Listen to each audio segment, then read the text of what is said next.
그렇습니다. 그러니까 전 세계 지금 자유시장 경제는 전 세계에서 북한 빼면은 북한하고 쿠바 빼면은 심지어 중국도 자유시장 경제거든요, 거의. 중국은 그거 아니죠. 그러니까 중국만 해도 시장 경제란 말이죠, 이미.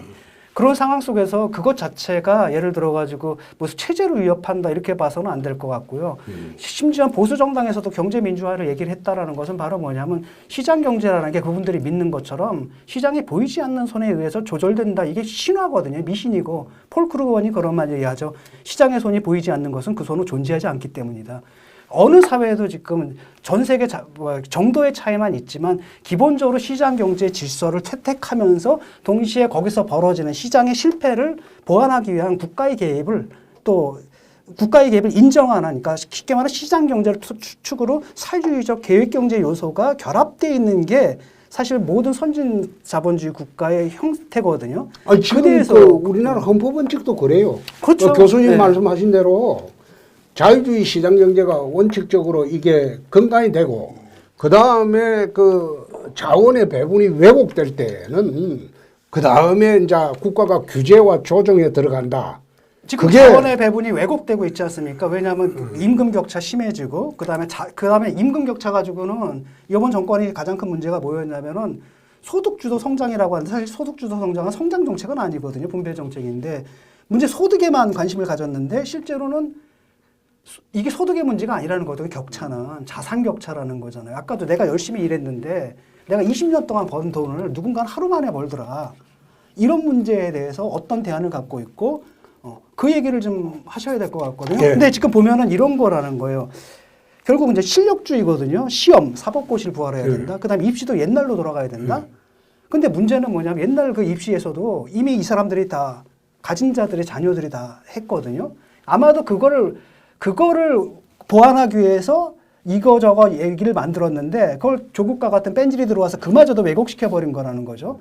그런데 옛날 문제로 다시 돌아간다는 게 해법이겠냐라는 거고 또 하나는 이런 겁니다. 누구나 하버드 갈 수 없어요. 누구나 서울법대 갈 수가 없거든요.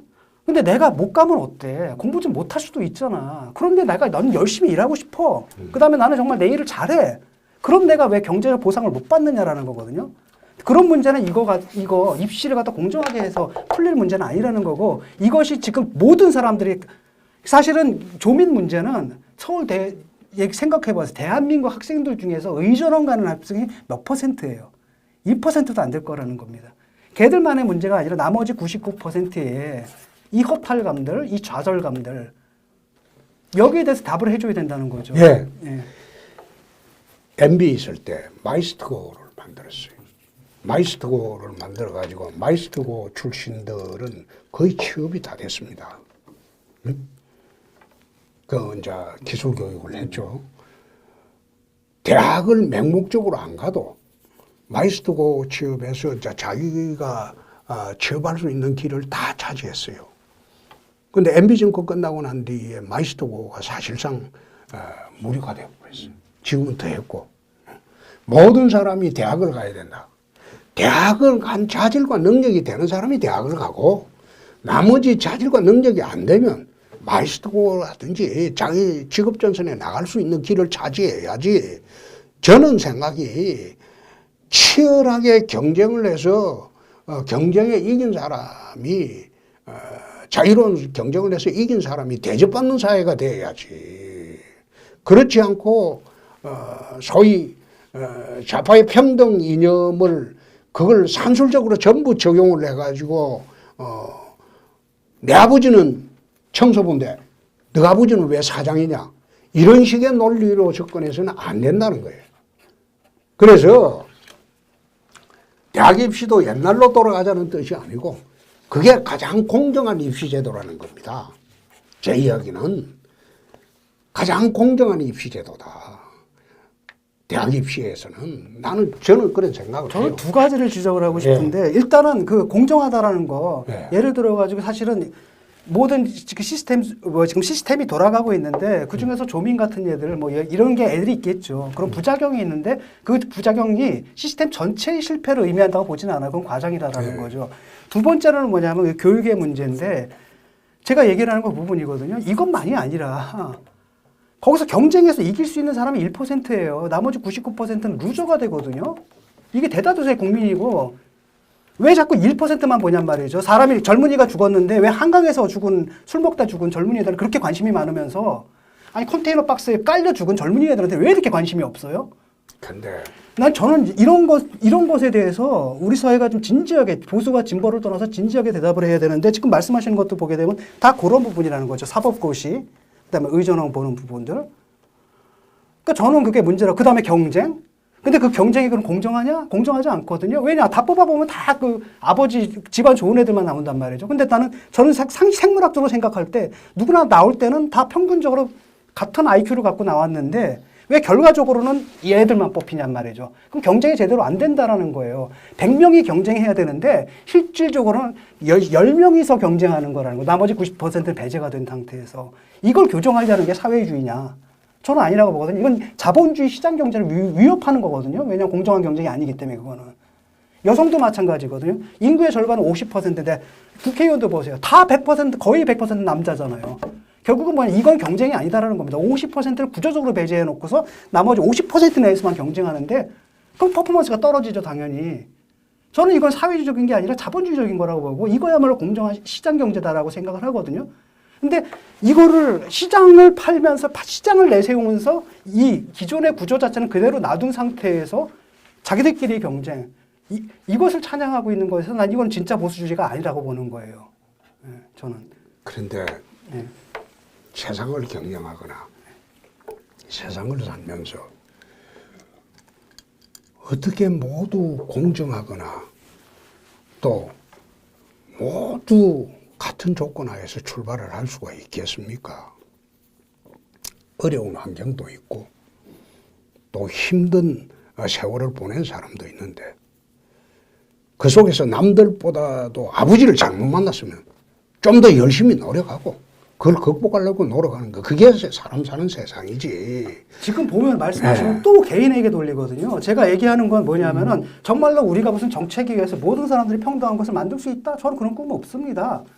다만 지향점이라는 게 있어야 된다는 거예요. 그 그런 사회를 지향하느냐. 되도록이면은 지금 우리가 다 불완전하지만 적어도 조금씩 세월이 지나가면서 조금씩 1mm씩이라도 그 사회로 가고 있느냐.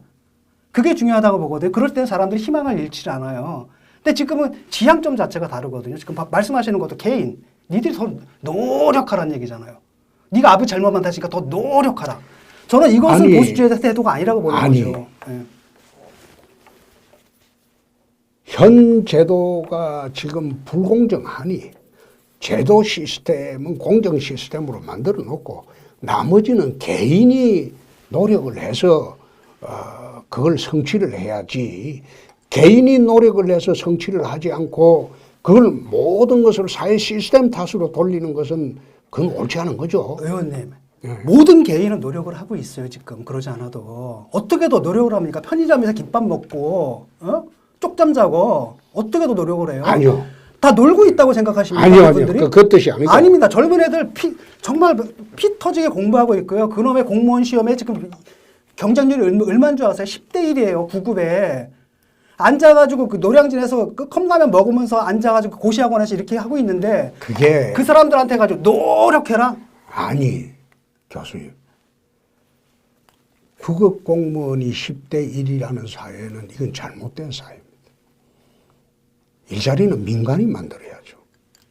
민간에서 일자리가 풍부하면 국업 공무원은 진짜 충원을 하기가 어려울 정도가 되는 것이 그게 정상적인 사회죠.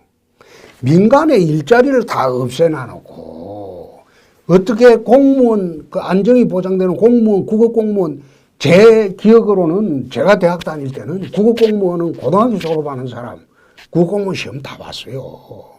대졸자들은 국어공무원 시험을 아예 안 봤어요. 그때 대졸자들은 7급 공무원 시험을 봤어요. 근데 지금 국어공무원 시험에 대졸자들이 그래 몰려드는 거는 민간에 일자리가 없다는 거거든요.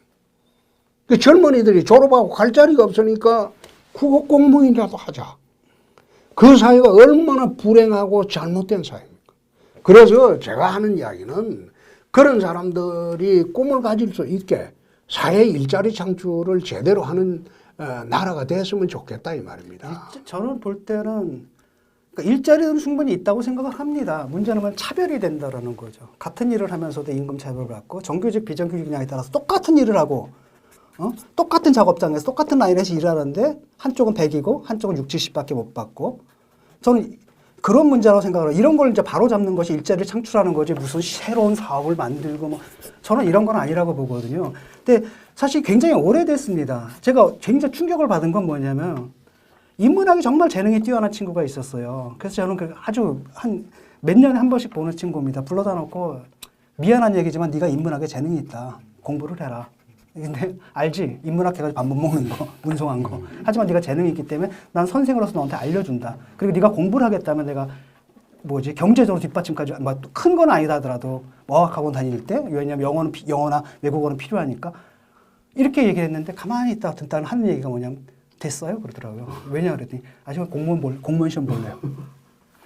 그러니까 이때 너무 충격을 받았거든요. 젊은이들이 우리가 이 애들을 이렇게 만들었구나. 그러니까 지금 말씀하신 대로 동일노동, 동일임금 그건 맞아요. 그 정책이 맞아요.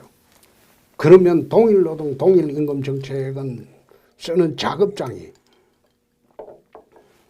다를 때는 동일임금, 동일노동이라는 그 원칙을 적용할 수가 없어요. 두 번째, 정규직, 비정규직 문제가 있습니다. 정규직은 임금을 100을 받는다면 비정규직은 6, 70도 못 받아요. 그래서 정부에서는, 문재인 정부에서는 비정규직 없애라. 그 이야기를 하죠. 근데 기업 입장에서는 정규직을 많이 뽑아버리면 우리나라는 해고의 자유가 세계에서 가장 하기 힘든 나라예요. 해고를 하기가 힘든 나라예요. 그런데 해고를 하기가 힘드니까 정규직을 안 뽑아요. 비정규직을 뽑을 수밖에 없어요. 근데 같은 일을 시키고도 정규직, 비정규직 임금 차등이 와요. 그래서 정부에서 동일노동, 동일임금을 하라고 강요를 하는데 정규직, 비정규직 차이에서는 그게 강요가 안 되죠. 그래서 제 이야기는 자, 기업에서 예를 들어 그 이야기를 마저 하고요. 정규직, 비정규직 없애겠다. 그래 공략하지 말고 노동의 유연성을 확보하는 그런 그 노동정책은 노동계획을 하자 이 말이에요. 독일의 메르켈이 지금 독일의 번영을 구가하고 있는 거는 메르켈 이전에 사회민주당인가 그 당수했던 슈레더가 하르츠 계획을 했어요. 노동의 유연성을 확보하는 계획을 했어요. 그러니까 기업에서 고용이 정대가 된 겁니다. 자, 그래서 지금의 메르켈이 독일의 번영을 구가할 수 있는 나라가 된 거예요. 제 이야기는 정부에서 기업에 강요를 해서 정규직, 비정규직 없애라 강요하기 전에 노동의 유연성을 강화하는 독일의 하르츠 개혁 같은 것을 좀 하면 독일 상황에 대해서 지금 한국에서는 굉장히 잘못들 알고 있는데 꼭 그런 맥락에서 쓰거든요. 예를 들어서 독일 상황이 이런 겁니다. 옛날에는 1년에 3개월만 일하는 사람들도 있는데 이 사람들 1년 고용을 해요. 1년치 봉급을 줬단 말이죠. 얼마나 비효율적입니까? 그 사람들 3개월 고용을 시키는 거예요, 이제는. 근데 문제는 뭐냐면 3개월 때 임금을 70% 주지는 않아요. 더 주지. 우리도 그렇게 간다면 정규직과 비정규직이 있는 게 문제가 아니라 차별이 있는 게 문제라는 거죠. 어떤 차별? 그러니까 임금 차별이라든지 그러니까 같은 일을 하는데 임금 차별한다. 그렇죠. 예. 예를 들어 가지고 그렇잖아요. 자동차 공장의 조립 라인에서 같은 일을 하는데 예. 하나는 정규직이기 때문에 100이고 하나는 70이다라는 거죠. 라고 했을 때 이게 과연 그러면은 고용 유연화를 위한 거냐? 그건 아니라 임금 착취를 위한 것일 수밖에 없는 거잖아요. 그러니까 오히려 그럴 때 비정규직일 때는 오히려 임금을 더 줘야 되거든요. 왜냐하면 그 사람들은 이제 계약 끝나게 되면 노는 시간이 있고, 근데 그 사람들은 우리 사회에 필요한 산업 예비군인 거잖아요. 그 상태 속에서는. 거기에 대한 사회적 책임을 져야 되기 때문에 오히려 임금을 더 줘야 되는데 우리는 고용 유연화 때문에 쓰는 게 아니거든요. 비정규직으로 하면 일단 임금을 후려칠 수가 있다라는 거잖아요. 아니. 그러니까 그런 부분에 대한 차이가 분명히 있는데 그런 것 없이 자꾸 하르츠 개혁해가지고 자기들 마음에 드는 것만 부각시키는 것이 저는 굉장히 잘못됐다고 봐요. 네, 교수님. 지금 아마 같은 라인에서 정규직, 비정규직 고용하는 사례는 별로 없을 겁니다. 내가 현장을 조사해 보진 않았는데 심지어 그런 예가 있는데 그것이 하나가 뭐가 되는 거냐면은 그것 자체가 하나의 그 징표가 된다라는 거죠. 실제로 아니, 정규직 어떤 비정규직이라는 경우가 게 하면 그러니까 비정규직이라는 게 일종의 프리랜서 개념이어야 되는데 대한민국에서 정말 프리랜서냐 말이죠. 비정규직이. 네. 그건 아니잖아요. 분명히. 아니 그러니까 지금 아마 협력업체들에서는 비정규직이 많을 거예요. 그건 옛날부터 그랬어요. 그리고 본사에서는 비정규직 채용하는 게 거의 없을 거예요. 현대자동차 같은 경우도 그거는 노조가 튼튼하게 있기 때문에 함부로 그건 채용할 수가 없어요. 그것도 사실은 편법인 거잖아요. 사실은 그런 식의 비난을 갖다가 협력업체를 통해 가지고 해결하는 거잖아요. 그래서 우리는 다 정규직이야. 근데 우리가 알겠지만 우리가 구조적 분업이 그렇게 됐고 사회 구조적 분업이 그러니까 대기업 다니는 사람 잘 살아요. 노동자들도 잘 살아. 그건 이미 옛날부터 그랬거든요. 저도 옛날 노동운동 도와줄 때도 현대자동차에서 노동자들이 상경투쟁한대. 그래서 야 서울역으로 환영 가자 그랬더니 무슨 소리냐 그러더라. 다들 자기 자가용 몰고 오더라. 술 먹고 술값 내려 그랬더니 학생이 무슨 돈이 있어 술값 내. 이미 30년 전 40년 이게 89년이니까 이미 그랬거든요.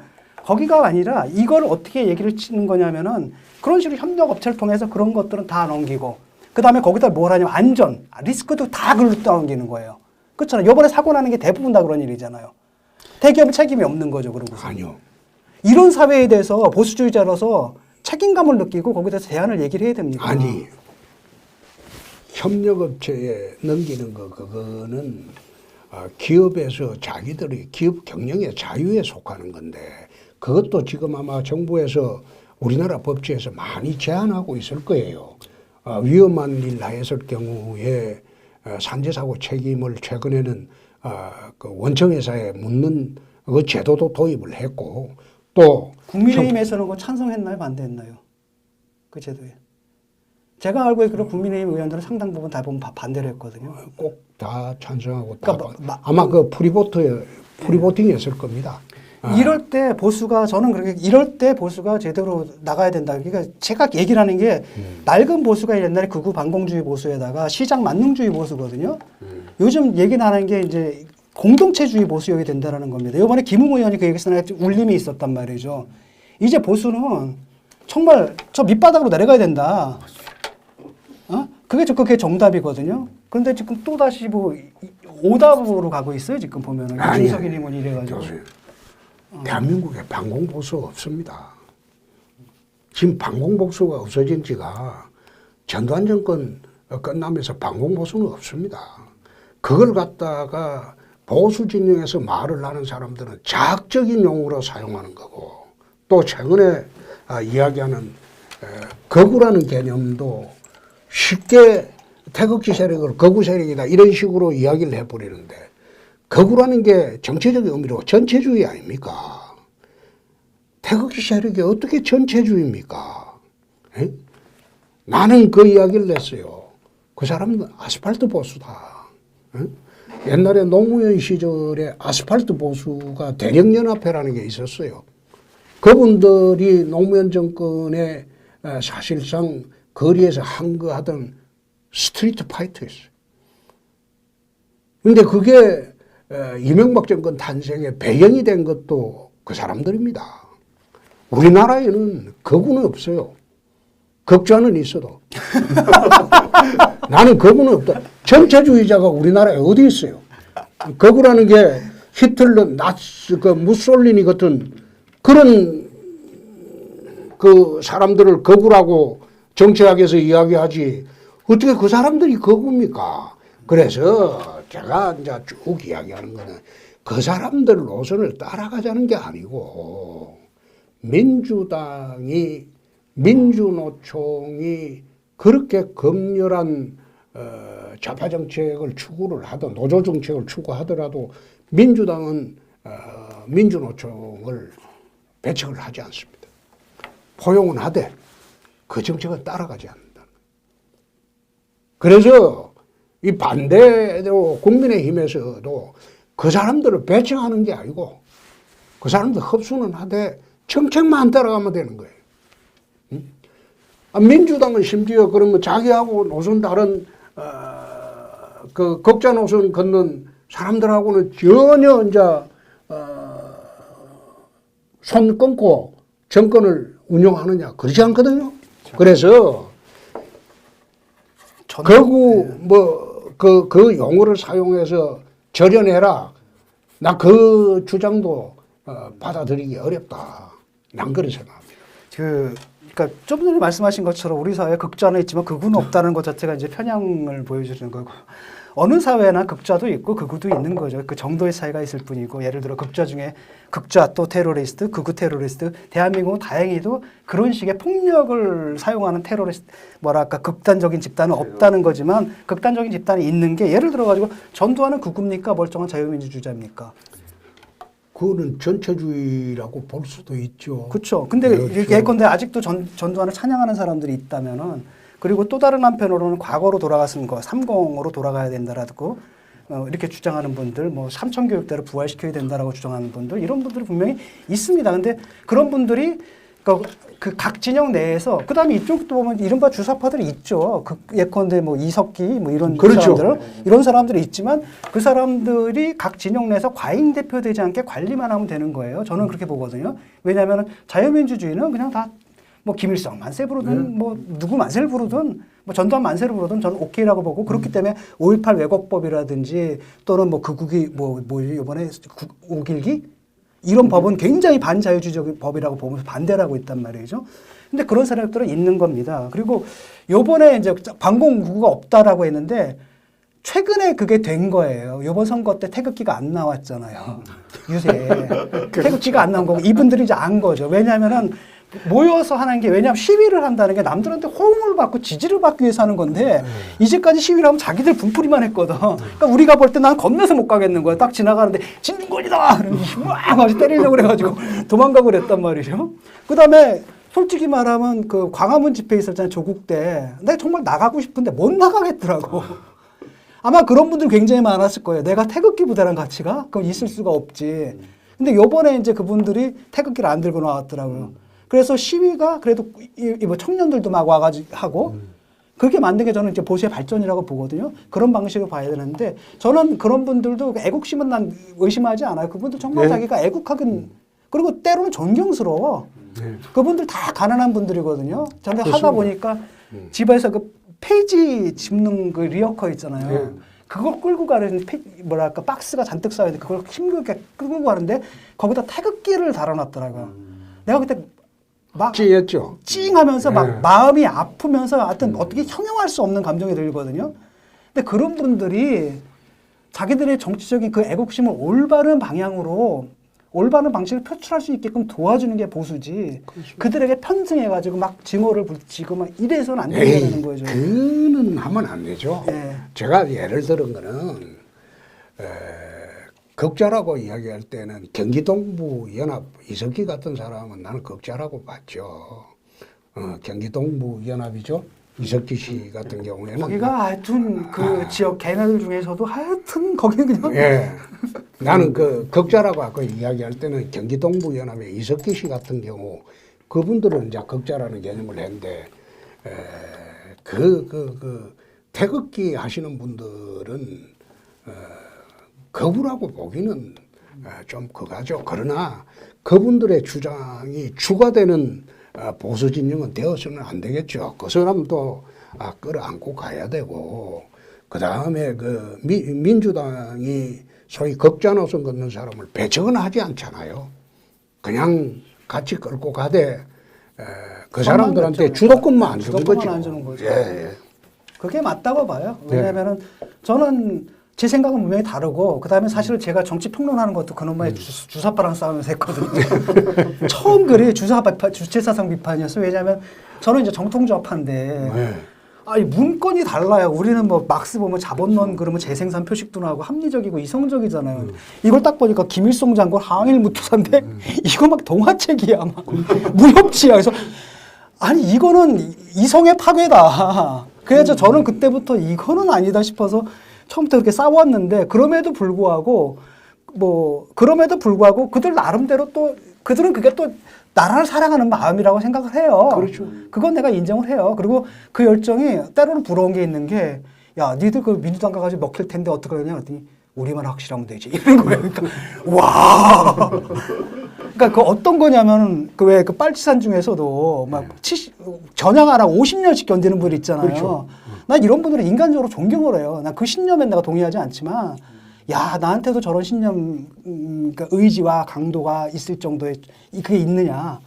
근데 그런 거라는 거죠. 다만 그게 각 진영의 과잉 대표하거나 주류가 돼서는 안 된다라는 거고 요번 선거에서 이긴 것도 그게 굉장히 큰 겁니다. 왜냐하면 중도층이 이제 붙었잖아요. 네. 이번 선거에서 이긴 거는 저는 LH라고 봅니다. 결국은 LH 전까지는 박영선 후보가 딴 사람을 압도했습니다. 그런데 LH 사건 터지고 부동산에 대한 분노, 아까 말씀하신 자산 소득자들의 탐욕, 그 분노가 시민들을 분노케 했죠. 그래서 이번 선거를 치르면서 제가 그런 이야기를 한 적이 있습니다. 분도 투표를 할 것이다. 그 민주당 자체가 게임이 안 된다. LH 사태로 분도 투표를 할 것이다. 그래 했는데 나중에 깨보니까 교수님 말씀하신 거 대구 부대가 안 나와서 된 게 아니고 소위 분노 투표 때문에 LH 사태가 이번 선거를 가름해준 결정적인 계기가 됐다. 이제 이런 거죠. 봅니다.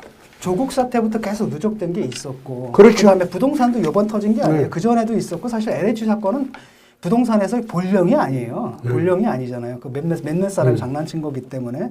그러니까 그게 지금 트리거가 된 거죠. 쉽게 말하면 방아쇠가 되고 그걸 통해서 임계점을 넘은 거지. 그렇죠. 근데 문제는 뭐냐 그동안에 이 쌓여왔던 이게 없다고 한다면 그 임계점을 넘지를 못하는 거죠. 그렇죠. 그까지 갈 수가 없는 거고. 그래서 그거를 또 과대평가하시면 안 될 것 같고 사실 저는 LH가 없어도 크게 이기진 못했어도 이길 수 있을 거라고 봤고 그걸 왜 그러냐면 중도층이 움직였어요. 왜냐하면 민주당이 계속 뭐라 그러냐면 그래 우리 막 갈 거야. 근데 그렇다고 니들이 쟤들한테 붙을 거야? 그거였잖아요. 만나는 사람마다 그러거든요. 저한테도 그러는 게 교수님 말은 다 맞는데 그래도 쟤네들은 아니잖아요. 이렇게 하더라고요. 그래서 그때 제가 뭐라고 설득했냐면 민주주의라는 게 이쪽이 아니면 다른 쪽으로 가는 게 민주주의지. 이쪽이 아닌데도 저쪽으로 못 간다는 게 민주주의냐 독재지. 이렇게 설득을 했단 말이죠. 근데 그런 사람들이 굉장히 많았던 건데 이번에 흔쾌히 붙은 거예요. 그게. 그래서 그렇게 변한 데는 뭐냐면 그동안에 나름대로 국민의힘에서 애를 썼고 그것에 대한 국민의 평가가 또 일정한 부분이 있었던 게 중요했다고 저는 보고요. 그다음에 나아갈 길은 앞으로 이제 그런 방향으로 가야 된다라는 거죠. 계속. 교수님, 거꾸로 제가 하나 물어보겠습니다. 교수님이 전공이니까 네. 한국 사회에서 말하는 중도라는 것은 어떤 사람들입니까? 중도라는 것은 스윙보터층이고요. 어느 사회나 마찬가지로 보통 30, 그 다음에 여기 30-40%의 중도층이 있고 이 사람들은 이념을 갖고 있는 게 아닙니다. 그러니까 이념을 갖고 있는 게 아니라 그렇기 때문에 때로는 안보 정책에서는 뭐 보수를 찍었다가 경제 정책에서는 이쪽을 찍었다 이렇게 왔다 갔다 하는 사람들이거든요. 스윙보터 계층이죠. 그렇죠. 그런데 중도를 위한 정책이 있습니까? 중도를 위한 정책이라는 것은 이렇게 봐야 되는 겁니다. 보수의 그러니까 레이코프가 말한 그 프레임 이론에 그렇게 나오거든요. 중도주의라는 이념은 없다. 네. 중도주의라는 이념은 없지만 문제는 뭐냐면 보수가 자기 보수 이념을 가지고 그 보수 이념을 이들한테 중도층한테 어필할 수 있게 만들어라 하는 거죠. 진보도 마찬가지죠. 진보도 이들에게 어필할 수 있게 만들어라. 이 부분인데 이제까지는 보수는 그게 안 됐더라는 거예요. 그런데 네. 중도로 가자 이렇게 주장하는 거는 중도를 위한 정책은 사실상 없는 거죠. 중도주의가 없지만 중도를 위한 정책이 없다라고 말할 수는 없는 아니 거죠. 중도를 위한 정책이 나는 예를 현실 들어서 정치를 하면서 중도를 위한 정책이 어떤 게 있는지 모르겠어요. 그러니까 예를 들어가지고 예컨대 이 부분은 이거고 저 부분은 저거고 좋은 거 갖다 쓰고 실용적인 거 이걸 중도층은 원해요. 그러니까 예를 들어가지고 대북관계에서 이거는 좀 아니지 않냐? 그래서 이거는 뭐 보수적이지만 그래도 뭐 이거는 또 보수는 좀 아니지 않냐? 이렇게 되는. 그러니까 국민의 그 정권에서 국민의 마음을 보고 그들이 원하는 것들을 그러니까 이념에 사로잡히지 않고 그때 유연하게 할 수 있는 거. 실용주의. 그렇죠. 실용주의. 그걸 갖다 MB가 했을 때 저는 어느 정도 기대를 했는데 왜냐하면은 버스 중앙차선 만들었잖아요. 네. 그걸 딱 그건 보고 좌파 정책이에요. 그렇죠. 그렇게 네. 가면 된다. 네. 좌든 우든 간에 그냥 아니 뭐 독일의 사회민주주의 정책, 사회복지 정책도 누가 만든 거예요? 우파가 만든 거잖아요. 비스마르크가 만든 거. 그럼 우파 브랜드를 찍어버리면 되는 거지. 이런 걸 이른바 중도는 원한다라는 거예요. 오케이. 네. 오늘 교수님한테 들은 거는 가장 선명하게 중도에 대해서 해설을 들었습니다. 저는 정치를 하면서 중도로 가자고 할 때 세상에 중도를 위한 정책이 어디냐? 정책 자체는 좌파 정책, 우파 정책, 평등 우선이냐, 자유 우선이냐? 뭐 거기고 그 다음에 굳이 간다는 것은 좌우를 넘나드는 실용주의, 응? 좌우에 얽매이지 않고. 그게 보통 중도층이 원해요. 왜냐하면은 이쪽에 보통 그 보수든 저쪽이든 간에 이미 설득당한 사람들은 사안을 대개는 이념적으로 보거든요. 저는 아이디올로지 레이딩이라 그러는데 그렇기 때문에 사안을 있는 심지어는 지금 어디까지 갔냐면은 표창장이 진짜라고 얘기하잖아요. 이런 식으로까지 자기 세계에 사로잡혀 있는 사람들이라는 거죠. 그러니까 기본적인 현실 판단이 안 되기 때문에 정책도 그것을 따져보기 전에 아, 우리 편이 쓴 정책이니까 무조건 지지해. 이쪽도 마찬가지죠. 우리 편이 한 거니까 무조건 지지하는 거고 이걸 해야지 되는 거야. 그러니까 저들이 지금 개혁이 망가진 게 그거잖아요. 원래 개혁을 왜 하려고 했는지 다 잊어버린 거잖아요. 검찰 개혁이니 뭐니. 그렇죠. 그냥 우리 편이니까 예. 이런 생각을 가진 사람들이 아니라는 거예요. 이 사람들은 한편으로는 대부분의 국민들은 저는 그렇게 보거든요. 그래 검찰 개혁 해야 돼. 근데 니들이 하는 건 이건 아니야. 원래 그거 아니지 않냐. 원래 검찰이 공정해 돼가지고 이쪽에 칼 댔으면 이쪽에도 똑같이 칼을 대고 말이지. 그 다음에 무리한 수사? 그거 지금 안 하고 좀 인권 수사 좀 하고. 그게 말하는 방향이잖아요. 근데 저 사람들은 완전히 거꾸로 갔단 말이죠. 완전히 그냥 내로남불로 가고, 그 다음에 가혹한 인권 수사? 없앤다는데 지들은 더 하잖아요. 윤석열 몇 년 전까지 끌고 내가지고 막 결국 기소시키고, 그 다음에 한동훈 뭐 잡아놓기 위해서 막 플라잉 어택을 하고, 지들이 문제로 삼았던 그걸 다 한다는 걸.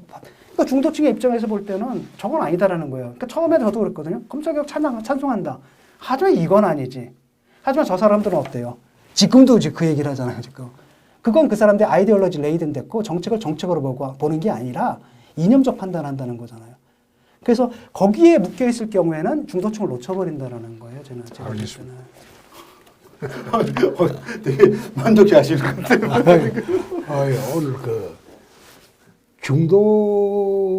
중도주의에 대한 생각이 저하고 같아가지고. 그러니까 사실은 저는 진보거든요. 제 포지션은 항상 진보고 제 포지션은 평등주의자고 포지션을 하지만은 제가 어떤 판단을 내릴 때는 그 중도의 입장에서 내리거든요. 왜냐하면 나는 이런 생각을 갖고 있지만 그렇잖아요. 뭐 세상이라는 건 내 좁은 머리보다 훨씬 더 무한히 풍부하잖아요. 그렇기 때문에 틀릴 가능성을 생각하고 그렇기 때문에 그 나름대로 물론 이제 중립적으로 취한다 하더라도 이미 편파적이겠죠. 그럼에도 불구하고 되도록이면 객관적인 관점에서 보려고 노력하는 거 있잖아요. 저는 이런 사람들이 모든 진영이 있었어. 사실 저는 중도가 아니거든요. 이념적 지형으로 보면 저는 진보예요. 확실한 진보고 누구보다도 정의당에서도 아마 가장 확실한 진보일 겁니다. 하지만은 판단을 내릴 때는 아무리 정의당이다 하더라도 나는 그게 옳다고 생각한다 하더라도 모든 사람이 옳다고 생각하는 건 아니잖아요. 그러면 객관적으로 그건 따져봐야 된다. 이런 태도를 갖는 게 사실 모든 진영이 그렇게 가야 되는 게 저는 그게 꿈이에요. 그러니까 저보고 이제 많은 사람들이 이야기하는 게 감성 보수다. 뭐 그 이야기를 쭉 들어요. 그런데 제가 그 반값 아파트 법안을 통과시킬 때 청와대가 반대를 했어요. MB 때. 그 다음에 징벌적 손해배상 제도를 도입할 때도 청와대가 극렬하게 반대했어요. 좌파 정책이다. 그 다음에 국적법 할 때는 그때는 야당인데 당내에서 한나라당 시절에 극렬히 반대를 했어요. 근데 그때는 저보고 당내에서 좌파라고 어느 경제신문에는 2페이지를 할애해가지고 반값 아파트 법안이 왜 이게 엉터리냐, 좌파 정책이냐, 비난을 받을 정도로 좌파 정책을 펴는 것을 그 당시에 비난을 많이 받았어요. 당내에서도 비난받고. 그런데 저는 그런 분들이 모든 당에 다 계셔야 된다. 아니 그러니까요. 민주당에도 보수 우파 주장하는 사람들이 있는 것도 좋고 우리 당에서도 좌파 주장을 하는 사람이 있어도 좋고 또 과거에는 안보는 보수, 경제는 진보, 그 개념으로 정치해야 성공한다. 그래가지고 아마 우리 당의 모 후보는 그 노선을 하고 있는 줄로 알고 있어요. 아, 알아요. 어떤 분인지. 그런데 며칠 전에 방송에서 뵀습니다. 저는 그게 잘못됐다고 생각하는 게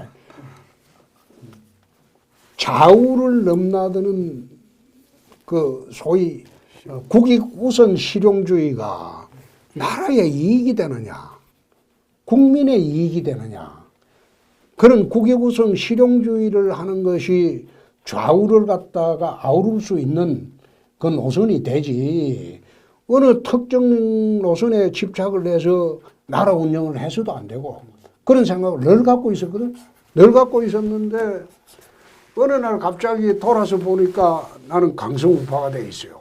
우파는 나는 정통 보수주의라고 주장하죠.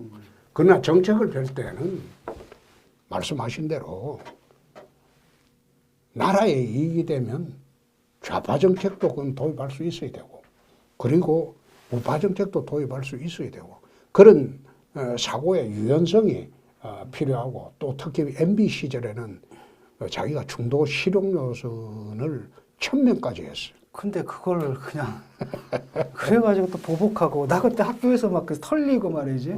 학교 강의 못하게 만든 다음에 2학기 때에서 강의를 못했는데, 그 다음에는 2학기 때 강의 안 하고 왜 또 봉급을 받아갔냐고. 저는 원래 연구교수였거든.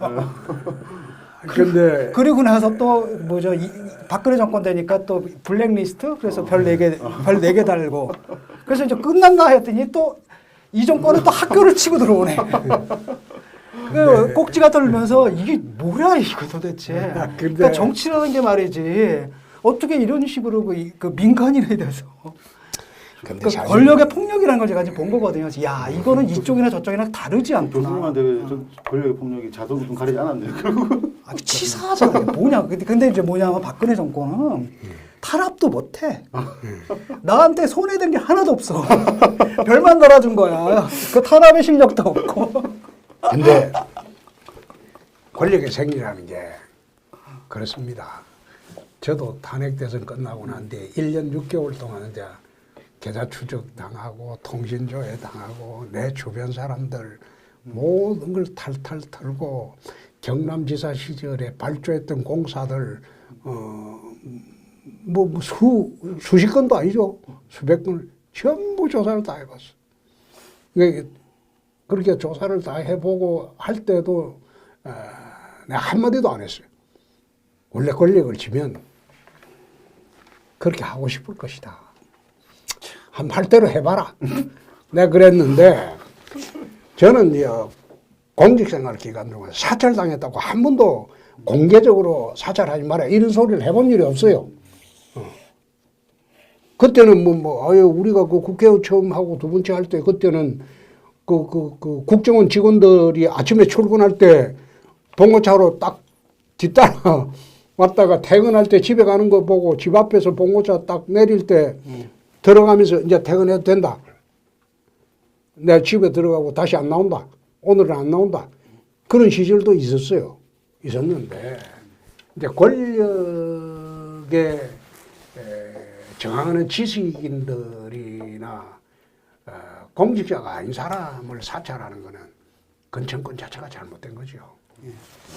자, 이제 지금 이제 국민의힘의 문제로 좀 조금 질문을 좀 드리면 시간이 좀 다 갔죠? 충분히 하시면 됩니다. 저는 사실 굉장히 우려하고 있거든요. 그러니까 저는 이제 전당대회 말씀하시죠. 정권하고 싸웠고, 그다음에 제 생각에는 합리적인 보수로 거듭나는 모습들을 봐서 굉장히 기쁜 부분도 있었고, 그다음에 작년에 진짜 총선 때 잘 가다가 코로나가 딱 터지는 바람에 쫙 꺾였지 않습니까? 그리고 완전히 저쪽이 압승을 해버리는데, 와, 그때 그 절망감들 이런 게 느꼈는데, 최근에 들어서 좀 약간 비슷한 절망감을 느껴요. 그러니까 이쪽에서 갑자기 바람이 불어가지고 제가 정답이라고 생각했던 사람은 안 되고 오히려 오답이라고 생각하는 사람이 돼버리고 될 것 같고, 지금 분위기가. 그러면서 보수층들이 이제 잘못된 판단을 좀 내리는 것 같아요. 그래서 저는 사실은 이제는 뭐 더 이상 개입할 건 아니고 난 여기까지고 그다음에 그분들이 가는 것은 저 뭐 책도 썼잖아요. 가는 것은 이제 그분들이 알아서 갈 곳이고 그분들의 선택으로 좀 남겨놓을 건데 우려가 되는 건 그런 거거든요. 지금 그러니까 형식적 공정이라는 거죠 이제는. 그러니까 모든 공정 얘기를 하면서 실질적으로는 그 시험으로 모든 걸 다 처리하는 거. 아까도 그렇게 말씀하셨는데 사법고시하고 그다음에 입시 시험. 아니 그건 예를 들어. 그러니까 근데 이번에도 또 보니까 당 뽑는데도 뭐 또 시험 보겠다 이렇게 하면 시험 잘 보는 사람들이고 누가 시험 잘 보는지는 우리는 알잖아요. 그럼 이제 또 좀 있으면 이제 국회의원들을 위한 저 대치동 논술과에 그다음에 저 노량진 대선 후보 코스 뭐 이런 거 있죠. 이런 말도 안 되는 황당한 걸 사람들이 좀 새신으로 알고 막 환호하고 있단 말이죠. 그걸 보면서 아, 보수층이라는 게 이 정도로 이게 현실 파악이 안 되나? 이런 생각이 들고 이거는 업그레이드가 아니라 저는 볼 땐 다운그레이드 되는 거거든요. 다운그레이드 되는 거고 걱정이 참 많은데 그렇다고 또 그 홍 대표님 같은 분을 딱 보시면 또 이런 분이 또 대안은 아니지 않나? 솔직히 또 이것도 또 대안은 아니지 않나? 이런 생각이 들어가지고 답답해요. 그러니까 나경원 후보도 딱 보면은 그분도 이제 그 처음에 이제 떨어진 게 그 강경 보수층에다가 호소를 했잖아요. 짜장면 막 얘기하면서 그때 딱 보고 아 이분 힘들겠다라고 했는데 아니나 다를까 딱 역전패를 당하고 끝나서도 또 뭐라고 얘기를 하냐면 역선택 때문에 졌다 뭐 이렇게 얘기를 하니까 아 이분이 현실 인식 자체가 안 되는구나. 그러니까 주관성에서 못 벗어난 거잖아요. 그래서 이런 걸 보면서 아 그렇다고 또 이쪽이 또 대안은 아니고 굉장히 깝깝한 상황인데 이 상황을 어떻게 보고 계신지 궁금합니다. 저는 사실 교수님 그렇습니다. 아직 복당도 안 된 상황에서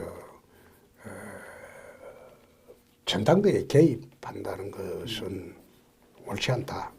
그래서 일체 어느 진영하고는 특정 진영하고는 이야기를 하지 않습니다. 단지 지난번에 컷오프 당시에 어느 분이 컷오프 위기에 있다고 한 번만 만나달라고 해서 그게 여론조사 직전에 한 번 만나서 뉴스를 만들어준 일이 있어요. 다행히 그분이 컷오프 안 되고 올라갔어요. 어떤 분이 대충 얼굴이 싹 떠오르고 있어요. 아니, 그게 왜 그런가 하면 여기서 CG 넣어주세요. CG. 근데 그게 왜 그런가 하면 제가 전당대회를 3번을 치렀습니다. 당대표를 2분하고 또 2등을 1분 하고 그래서 전통적으로 우리 당원들한테는 소구력이 좀 있습니다. 그래서 구체적으로 말은 못하고 그랬는데 그러나 본선이 되고 난 뒤는 이 본선의 현상은 저는 이게 나쁜 것은 아니다. 왜 아닌가 하면 이준석 현상이라는 게 별로 나쁜 것은 아니다. 이렇게 국민들이 야당한테 바라는 게 변화와 개혁 아니냐, 변화와 혁신 아니냐, 다른 것을 보여달라는 거 아니냐, 그런 바람의 표시 아니냐. 난 그래 이제 봅니다. 그러나 당원들의 선택은 달라질 수 있다. 대선을 앞둔 당원들의 입장은 불안하니까 어떤 식으로 투표할지 이거는 여론조사가 아니고 직접 투표 행위입니다. 70%는 직접 투표 행위예요. 그래서 70%는 직접 투표 행위이기 때문에 전당대회 직접 투표 행위는 이거는 여론조사와 달리 움직이는 게 지난번에 황교안 체제가 들어올 때 50대 35로 여론조사는 졌어요. 오세훈 후보가 1등 했어요. 그런데 당원 투표에서 그거는 뒤집어졌어요. 그래서 그런 측면에서 볼 때 당원들이 어떤 선택을 할지 그것은 지켜봐야 되겠다. 우선 그런 게 이제 있고, 이제 교수님하고 이제 제가 시간이 이제 오래됐죠? 네, 조금 더 하셔도 됩니다. 네, 편하게 오늘. 페미니즘에 대해서 내가 좀 물어보라.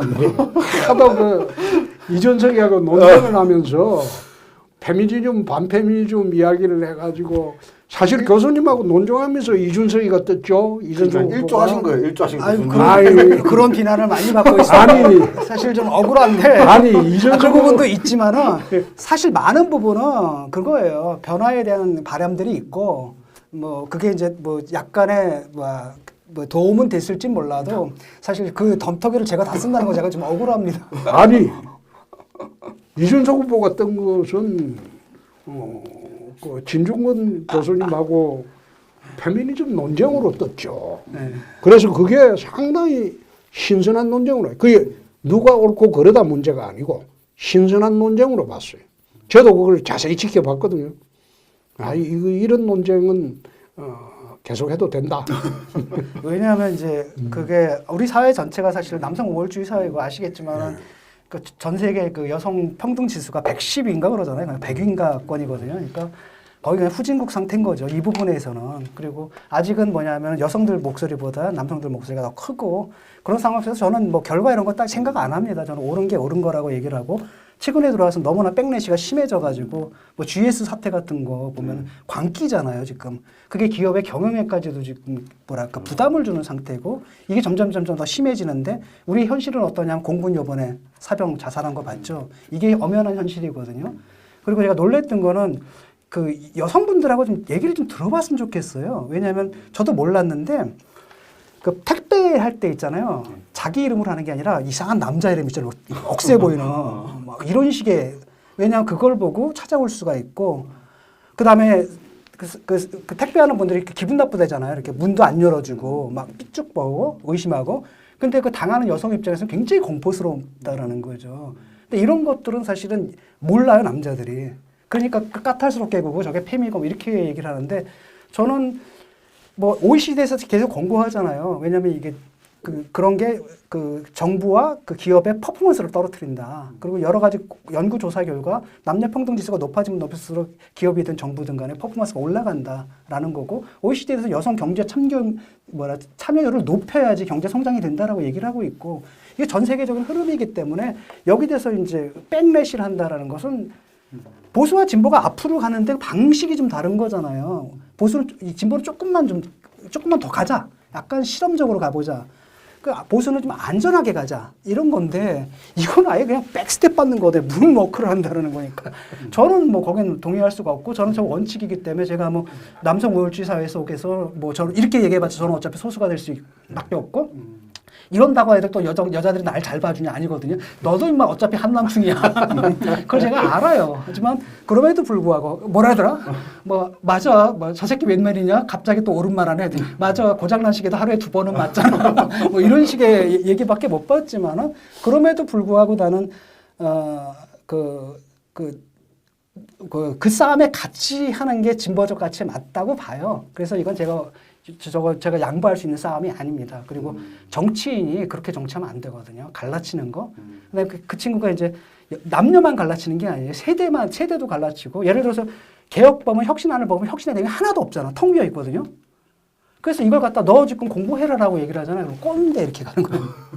그래서 그걸 아예 자기에 대한 비판을 꼰대 프레임으로 이렇게 쳐버리면서 또 연령으로 갈라치는데 제가 걱정되는 건 뭐냐면 이런 부분입니다. 그래서 됐어. 그랬는데 그 혁신안 보셨죠? 당 혁신안. 이게 무슨 개그하는 겁니까? 만담하는 겁니까? 농담하는 겁니까? 그게 되겠어요? 윤석열이 와서 시험 봐. 안철수가 와. 컴퓨터 분야에서 가장 높아. 그럼 합산은 어떻게 해? 이 코미디잖아요, 지금. 그러니까 이게 된다 해도 당의 쇄신이 되느냐? 절대 안 된다라는 거거든요. 그렇다면은, 그 다음에 사회에 대해서 얘기하는 것도 능력주의거든. 시험이에요, 결국. 시험 보자. 이거란 말이에요. 이게 대안이 되느냐? 그래서 나중에 딱 뵀는데, 내용이 하나도 없는 거야. 그랬을 때 청년들이 느낄 또 이 좌절감들, 그렇다면 청년 정치의 희망마저도 꺼트려 버릴 수가 있거든요. 제가 제일 우려했던 게 민주당이 저렇게 나가면 이 보수의 반동, 사회의 반동을 우려한 거거든요. 저렇게 가게 되면 평등을 믿지 못하기 때문에 사회가 반동화되는데 그걸 우려했는데 그게 이제 이준석을 통해서 나타나 버리는 거고 마찬가지로 청년 정치의 희망을 좀 갖고 있는데 이게 또 이준석을 통해 가지고 또 역으로 갈 수 있다는 걸 저는 깊이 우려하고 있는 겁니다. 그리고 이런 우려를 개인적으로 여러 번 얘기를 했는데 말을 안 들어. 꼰대야.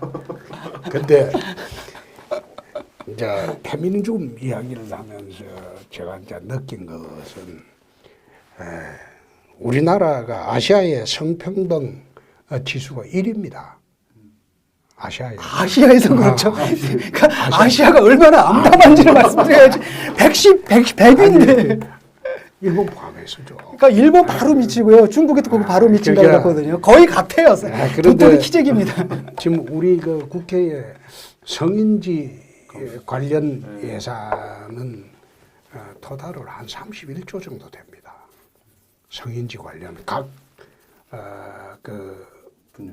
그거 부처에 다 있는 게 나는 이게 이제 오기 전에 보좌관들한테 한번 그 자료를 보자 그래 돼 있는데 저는 지금 차라리 그 페미니즘 논쟁보다도 한국 사회에 지금 필요한 게 휴머니즘 논쟁이 아닌가. 지금 너무 사회가 각박해지고 힘들어지고 서로가 서로를 만인에 대한 투쟁 상태로 지금 몰고 가니까 그게 저는 아침마다 일어나서 뉴스 검색을 해보면서 어느 분야에서 뭐 어느 이익단체에서 들고 일어나고 어느 이익단체에서 들고 일어나고 그래 하면서 내가 이 문재인 대통령 힘들겠다. 내가 그런 생각을 늘 갖고 있는 게 페미니즘 논쟁으로 인해서 반페미 그 다음에 뭐 페미니즘 이런 식으로 갈라치시기에서는 안 했으면 좋겠다. 근데 난 그런 생각이 들어요. 휴머니즘이라는 말 속에서 문제는 뭐냐, 그 휴머니 동일하지가 않잖아요. 여러 가지 그 데이터를 봐도 그렇고 모든 객관적 데이터가 동일하지가 않거든요. 그걸 갖다 동일하게 묶어서 동일하게 경쟁을 해라. 이건 있을 수가 없는 거죠. 이건 분명히 바로 잡아야 되기 때문에 이건 과제로 안아야 되는 거고 당연히 그렇다면 남성들의 반발이 있어요. 어느 사회나 우리만이 아니라 전 세계에서 지금 일어나고 있는데 여기에 대해서 우리가 현명하게 대처를 하는 게 맞지. 이 모든 걸 없었던 걸로 쳐라. 그러니까 그냥 우리 있는 그대로 살자, 인간으로서. 이건 해법이 아니라고 봐요, 저는.